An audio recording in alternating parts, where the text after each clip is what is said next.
So as I'm walking, I'm just thinking about some of the things I've learned this week from a leadership point of view. So the first one is about not insisting on being right.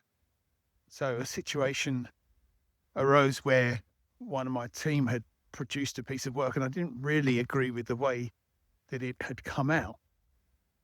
But so we discussed it. We had a long conversation. We talked about how we could position it differently. But my team member was insisting that a certain element, which I didn't really think was right and would work. So I let that go.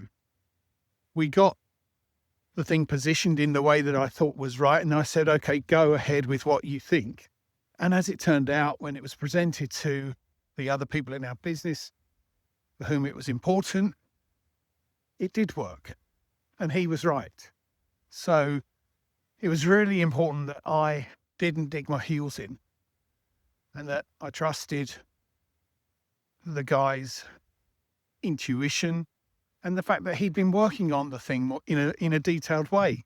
I was just reviewing output. So that was a really good lesson. It's important to acknowledge that at the end, which I did. Yes, you were right. Well done for pushing back against my objections. So the lesson is know when to let go, know when to give a bit, allow the collaborative effort to sort of show its benefit, because normally the product of more than one mind is better than the product of one mind.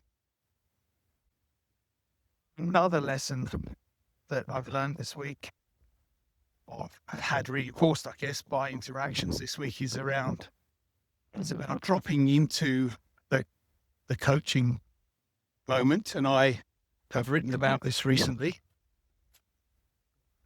It was interesting to really put into practice and unfold in an interaction with a team member. And this was less about coaching the person to find an answer to a particular problem, but it was about recognizing when the sort of operational conversation we were having needed to go a bit deeper into what was happening for that person. It was really, I pushed the person a little bit harder just to see how they were, how are they going, what's happening for them, because I could sense not everything was great. And so we did have a conversation about what was happening in their life personally, how that was making them feel. So much about impacts on work, because that didn't really matter. This was not an issue here. But what it did was to emphasize, and I hope sort of cement in the mind of my team member, that, my role is about support all round, supporting in getting our jobs done, doing our work, but supporting the person, because fundamentally, and I know from my own recent experiences, we all have struggles with things in our lives, and that matters more than anything. But if you want to relate it back to work and performance, a person who is feeling understood, listened to, supported, is able to do better things. So another good lesson about just recognizing when you needed to slip away from operational, technical problem solving to what's going on for the person. And the third lesson that I've sort of drawn out of what's been going on for me this past week is about self-care as a leader, as a man. Now I had cancer and some cancer treatment earlier in the year, and since then I have found my energy levels are really, are very much lower, and I have found it a struggle to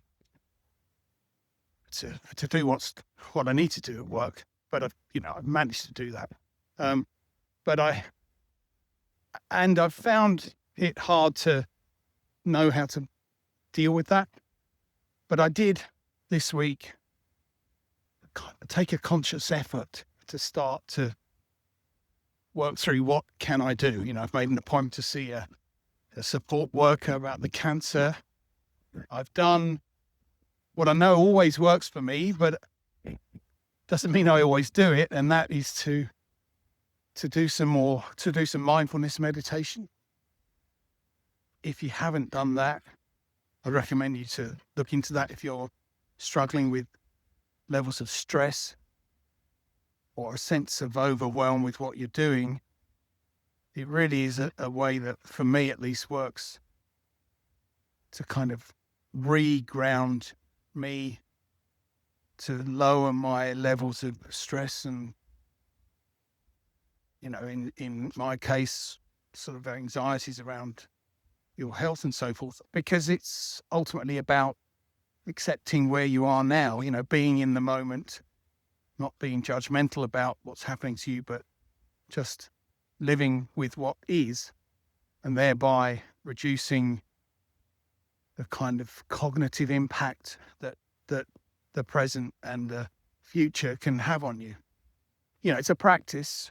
You need to do it regularly to really see the benefits.